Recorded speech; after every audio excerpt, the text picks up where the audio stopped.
Welcome to this episode of Your Breakthrough Podcast, where we're going over a few of the mistakes that I see people make when trying to grow their online brand, and these 5 mistakes make up about 90% of the problem. When I was young, my mom taught me a simple prayer that I didn't realize would shape the entirety of my life. It was to be placed in the path of those who needed help. For years, I thought that meant helping in small, everyday ways. But recently, I came to the deeper realization that lifelong prayer was the catalyst for every hardship I've ever faced. Each struggle, each loss was shaping me, preparing me to help others in a bigger way. It's been a journey of learning resilience, empathy, and strength, but now I'm here to share those stories to help others find hope in their darkest moments, and to show that even the hardest trials can lead us to our deeper purpose. I'm your host, Caitlin, and I cannot tell you how much it means to me that you are joining me for episode 8 of your Breakthrough Podcast. When I first got started, I kept running into the same problem where I was talking about what I was learning, I was talking about the failures, I was talking about the little bits of success that I was having as I was running through these 17 different programs that I was trying. I was working through them and posting about what I was learning, but I didn't feel super confident in being able to teach it yet. And so talking to these people, I didn't really have a defined niche. I didn't have a defined audience or a real customer journey that I knew that I was taking people on, because I didn't even know where I was going with it yet. And I'm glad that I did stick to it, because I at least was consistently posting, and that is what gave me the time and the experience to nail my niche. Once I finally felt like I had my feet underneath me, I started speaking in a way that would bring in an empowered buyer.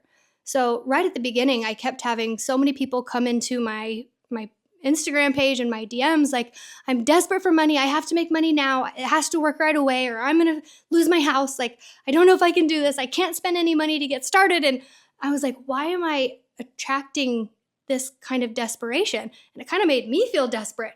Like, do I have to push selling something on someone just because they're desperate? And very quickly, I realized absolutely not. If someone comes into the space frenzied and panicked and desperate, I do not want them to purchase anything. They maybe need to use that money for groceries or, save it in case they have an emergency come up. But being in that state of panic, I knew very well from the beginning, is not how you build a sustainable brand. So my story with discovering my niche was I was trying to talk to everyone because I didn't know who I was talking to. So in essence, I was talking to no one. When you get into this space, it does take some time to build your niche. It does take some time to understand, but you will never figure out who you're talking to or know how to nail your niche until you start talking, until you start trying to, put out your message, share what your product is, share your story, help people through the product that you're actually promoting. Nailing your niche comes through experience. And once I finally knew who I was talking to the people who were sick and tired of it being too hard to make money. So hard, like they went to college, they work their job, they work really hard, and they don't have enough hours in the day, and they are not making the income they want, but they know there's more for them. They know they have it in them to work hard. They're determined to make it work, and they'll do whatever it takes to find the right vehicle to get them to where they want to go. That was my ideal customer. That was my ideal client who I could help, because I was that person.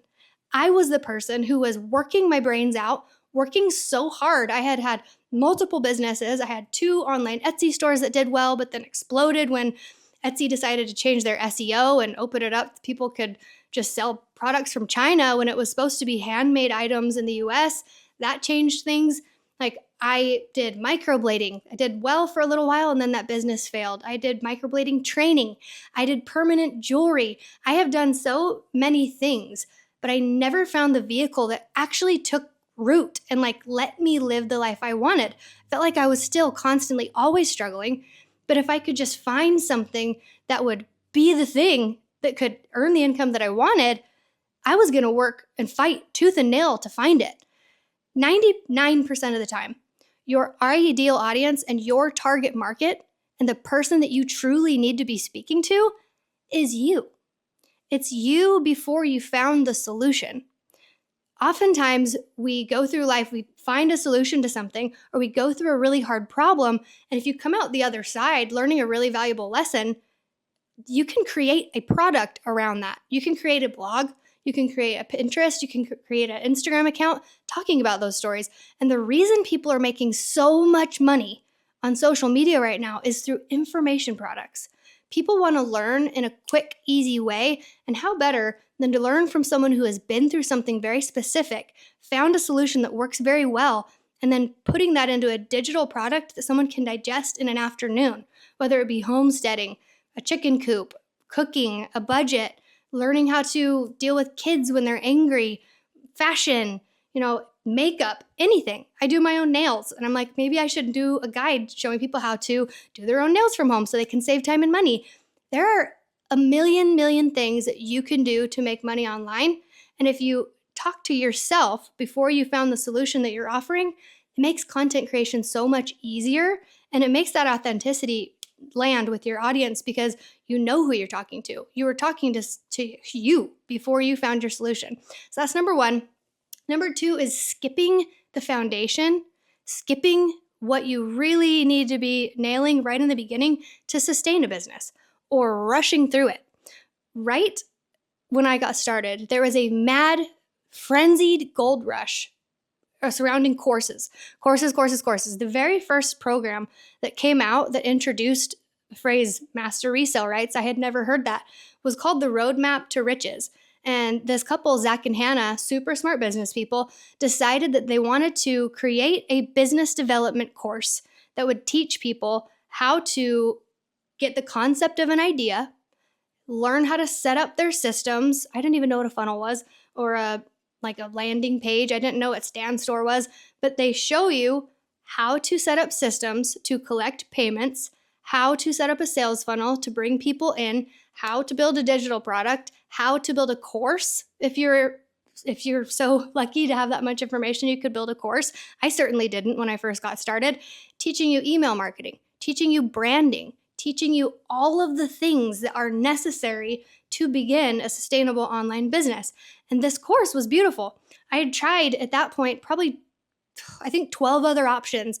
I was trying to grow online so that I could build my Instagram page for my microblading business because I just needed more clients. And that was the direction I thought I was going when I got started with all this. I had no idea it would turn into this. But when I got inside the roadmap and I saw all these foundational things, I was overwhelmed with relief because now I have a step-by-step with people who actually care. That's the other thing. There's a lot of courses out there where it was a money grab. Passive Profit Millionaire was one of them for me. I felt like I bought that course and I got into it. I felt like it was rushed, put together very quickly in the height of master resale rights so that people would just buy it and they could make a lot of money. And I didn't get much out of that course, and it felt, I wished I hadn't bought it. And that happened to me numerous times as I went through trying all of these products. There were so many courses that I got in here and I'm like, this is more of the same. This is way overwhelming. It's way too much information at once, and it's not being taught in a way for dummies like I was at the time to understand it. So I struggled. And I saw so many people getting these courses because they saw the gold mine of being able to resell it. Master Resale Rights gives you the product as a whole, and then you can resell it for 100% profit and you get paid directly. This was a frenzy that went on for about a year before it started to die out. People started muddying the waters and really ruining the opportunity by not even taking the education, not even learning what was inside of it, but quickly plugging it into their store and then talking about how much money you could make. And they weren't caring about the people. They weren't caring about what was in this education. They were just trying to get a quick buck, and it really destroyed the space very, very quickly. I think it was about June, I would say, that my income slowed. I was so passionate about teaching people about this product because I had been through so many options that didn't work. I'd finally found a program that I felt like cared about me. The community was great. I was actually learning in a way that I could understand and implement, and it was done in the right order. For me, it was still, drinking through a fire hose like anything is. Learning how to ride a bike, learning how to drive a car, learning how to do a new diet. Everything is hard at first, but it does become second nature eventually. But I saw people rushing. I saw people jumping into this space, not laying down the foundation, not building the trust factor with their audience, not sharing their stories, not sharing their experiences to help people truly understand how to get from A to Z. And when master resale rights started to die, there's still people trying to push it, and I still don't agree with the way they're doing it because they know that it's a dying opportunity, but they're still just trying to grab that last bit of money from desperate people who are desperate to earn. So it's still happening, and I don't agree with it at all. But as I was watching master resale rights fizzle, I was watching people drop like flies because they didn't set up their foundation. They didn't build a real business underneath them. They didn't have the trust factor with their audience. They hadn't grown their email lists so that they would be able to pivot into something new and take their audience with them. They rushed. And I saw a lot of people drop and be very confused once the opportunity of master resale rights started to change and they didn't feel aligned with it. And that's unfortunate. So I'm trying to build a community with people who are setting themselves up properly from day one with the right steps, in the right order, at the time they need the information without overwhelming them. But that leads me into number 3, which is getting stuck in your research phase and overthinking everything. How many of us have, I know that I did before I got started, felt like I was doing something because I was researching. Well, I'm going to research this product. I'm going to research dropshipping. I'm going to research doing UGC content. I'm going to research Amazon FBA. I'm going to research and I'm going to research and I'm going to learn more. And I just have to see how people are posting about it. And I have to see what kind of platform I have to run on. And some research is important.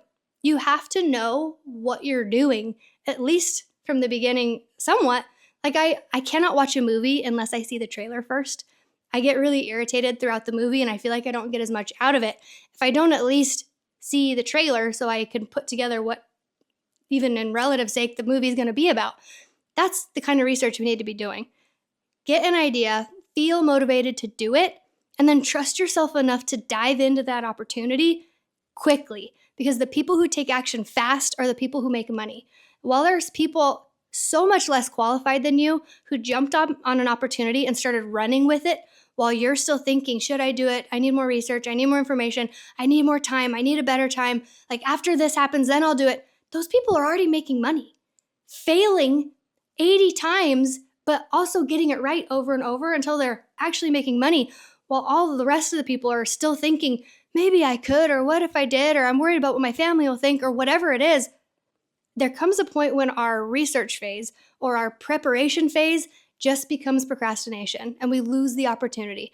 I can't tell you how many times people came to me saying, I think I bought the course at the wrong time, or people aren't really making money with master resale rights anymore. Had they jumped on the opportunity back when, people really needed this education, were actually learning from it, and was really changing lives before it just became a money grab, they would have made so much more money. They would have actually gotten to this place where they're not in scarcity mode anymore, and now they can actually build their brand. Since that died, there was a massive hole in the market for people who still wanted to make money online but needed to do it the right way. And now with 100 different courses out there with master resale rights, people were more and more confused than ever about where to start, because they have 100 screaming voices saying, I made $10,000 my first month. I made $1 million. I made $100,000 in my first year. That's crazy. That's hard to settle on an opportunity. And I saw the desperate need for people who are driven, who do want to make something happen but don't know where to start, to show them exactly how to do it in the right order in a way that isn't overwhelming. And I didn't overthink it. I saw the market change, I saw a need, and I started acting immediately to start building this program for my audience that needed a solution. So the people who act quickly are the ones who are going to succeed quicker. And the same goes for overthinking your content. I posted 3 times a day for 10 weeks without seeing any results. And people think they want to see, from the starting point, a steady line of income all the way till, the end of time. They think it has to go straight up. For me, that wasn't the case at all. I had a straight flat line for 10 whole weeks where nothing was happening. I thought that I was just screaming into the ether. I wasn't making $1. And, that's a lot of work. 3 reels a day for 10 weeks, you kind of get in your head like, what am I doing? I didn't make the same content. If something wasn't working, I would try to change it. And eventually I hit 10 weeks and then I skyrocketed. So people want to see this straight line of like money from the beginning, and that's not really how it goes for a lot of people. This groundwork is the reason that I had this massive pickup 10 weeks in, because I was doing the hard work. I was laying the groundwork. I was not overthinking my content. I was just having an idea that I wanted to share with people and posting it. I was learning a hard lesson about what sales funnel program I wanted to use, or how I'm not really good with system.io, but I was really good with StanStore, and I would post about it. I learned that there were certain hashtags that I was using that were banned, and I posted about it. And it was all of that work, all those 10 weeks of posts, that is what made me have that skyrocket 10 weeks in. And I earned almost $6,000 the week between Christmas and New Year's. And that average continued. That money just kept coming because I put in the groundwork. I didn't overthink. And I posted so many times. I posted quantity before I could see what kind of content was my quality content. Us not acting is actually fear. Thinking that we can get it perfect and launching perfect is actually fear. A lot of people say I'm a perfectionist. If you are a perfectionist and you can show up into a space and nail it first time, you're not going to be judged. You're not going to have anyone say that content was cringy. You're not going to feel like a failure. You're not going to have people see you in the beginning phases where you're trying something new. And so saying I'm a perfectionist and thinking that you have to have it perfectly right before you start is fear. It's our body's way of protecting us from the unknown, because the devil you don't know is less, how do they say it? The devil you know is greater than the devil you don't. And so it's safer to just stay comfortable. It's safer to stay trapped in comfortability without having to make a move for anything bigger, because there's no risk of mistakes. But when we know we need to be doing something, we know that we want to create, and we know there's more for us out there, and we don't do it, that's where suffering comes. How many times do we have to suffer because we don't take action before we realize that taking action is what alleviates the suffering? And I'm not sitting here saying that starting something new, starting a new business doesn't come with painful moments, because it does. Starting anything new, again, a diet, working out is painful at first. Trying to train for a marathon, you don't just start running the marathon the moment you decide that you're going to start training for it. You start by going for a walk around the block. You start by stretching in the morning. You start simply. You start easy on yourself, and you go in baby steps. And we make mistakes all along the way, and the people that succeed aren't hard on themselves with those mistakes, but they do know they have to start somewhere, and they do know that they have to have some consistency. Trusting yourself to get there is the biggest thing that you can do for yourself. Staying the same and being miserable and suffering, there is no reward. Acting out, doing the thing you know you should do, working really hard for it, albeit painful at times, is where the reward comes from, and it's worth it every single time. The other thing, number 4, is selling for money and putting profit over people. That was the problem with the master resale rights craze, is I watched people over and over try to grab $1 from someone who was desperate, promising them that this was the solution that was going to change their lives if they just buy this course. And it was disgusting to me. It was ruining the space, and the people preying on people who are desperate are not the people who are still around in the market today. It's the people who are actively trying to help people build something that are still around because they actually added value to people's lives. So when you put profit over people, people can sense it, and you may make a quick buck, but you're not going to build a sustainable business, and you're not going to have the trust of your audience, because they know you actually care for them. You know you have their best interest at heart, and that no matter what you do in the future, whether you move from digital products to affiliate marketing to a podcast to coaching, whatever it is, if your people can sense that you care about them, they will stick with you in the long run. And that is how big, beautiful businesses are built. It's the reputation and the branding of the person that's the representative. Next, I've touched on it a bit, but 5, and this is one of the most important ones, is neglecting consistent content.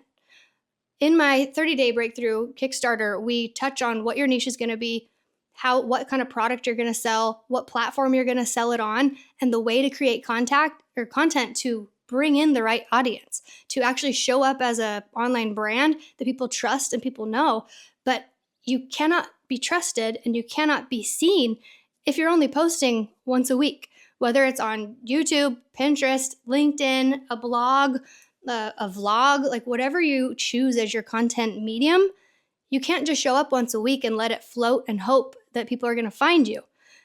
Psychology says people need 7 different touch points with us to begin to trust us enough to even purchase. So even if you absolutely nail 7 pieces of content once a week, it's going to take 7 times, 7 weeks for someone to even see your content enough to begin to trust you.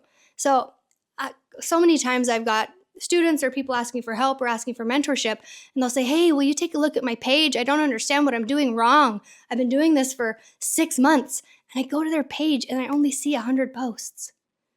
And I'm like, you only have 100 times chance that someone saw 7 pieces of content enough to purchase from you.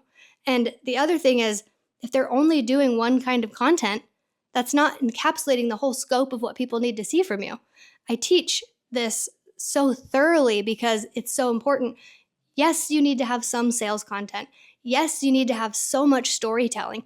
People need to see that you were in the struggle that they were in and that you found a solution and that solution will help them. That's storytelling. They need educated about what your product is and how it will help them.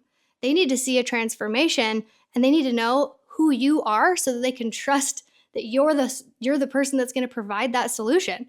So getting online, it is a competitive space because people are learning at lightning speed how content creation is income. The people creating content are making income, and it's blowing up so quickly if you've got the right foundation, if you know how to talk to people, if you nail your niche, if you've got the right products and platforms to sell on, if you've got the right foundation. This is taking people out of the workforce at record speed. I don't know the statistics, so I can't lie to you right now, but there are a massive amount of people leaving the workforce. And I do know this, since 2023, 50% of America has started some sort of side hustle. And a lot of it has been in the online space. People creating content are the ones who are making an income, but you have to consistently create it. The algorithm has to know that you're going to show up. People have to know that you're going to show up. You can't just post once a week and be done. Neglecting to show up consistently is the biggest reason that people die off. They post a little bit, they feel like they put their heart into a couple posts, and when it doesn't take off, they feel like this is never going to work for me. Showing up online, posting consistently, and changing the way you're posting to kind of test what's working, what's not working, is the best way to get there quicker. In your Breakthrough Kickstarter, I teach each of these things. Your niche, how to show up online authentically, how to stop overthinking and just do it, how to trust yourself, how to sell without actually having to sell anyone because they want to come to you to be the solution for them. That's what we're teaching. That's what we're trying to do, is building an authentic online brand so that your stories, lessons that you've learned can be a source of income for you. I think it's a beautiful thing, and it's leveling the playing field for everyone. I'm excited for you. If you're interested in this program, just comment Kickstarter 25 on any of the platforms that you're seeing me, and I will send you the link and a discount so that you can get started easier and faster than I did. Until next time. Thank you for joining me on Your Breakthrough Podcast. Remember, your story has the power to change your life and inspire others. Don't settle for anything less than the good life that's meant for you. If you enjoyed this episode, please share it with someone who needs to hear it, and leave a review so we can keep the momentum going. Keep at it until your journey is your biggest triumph. Until next time.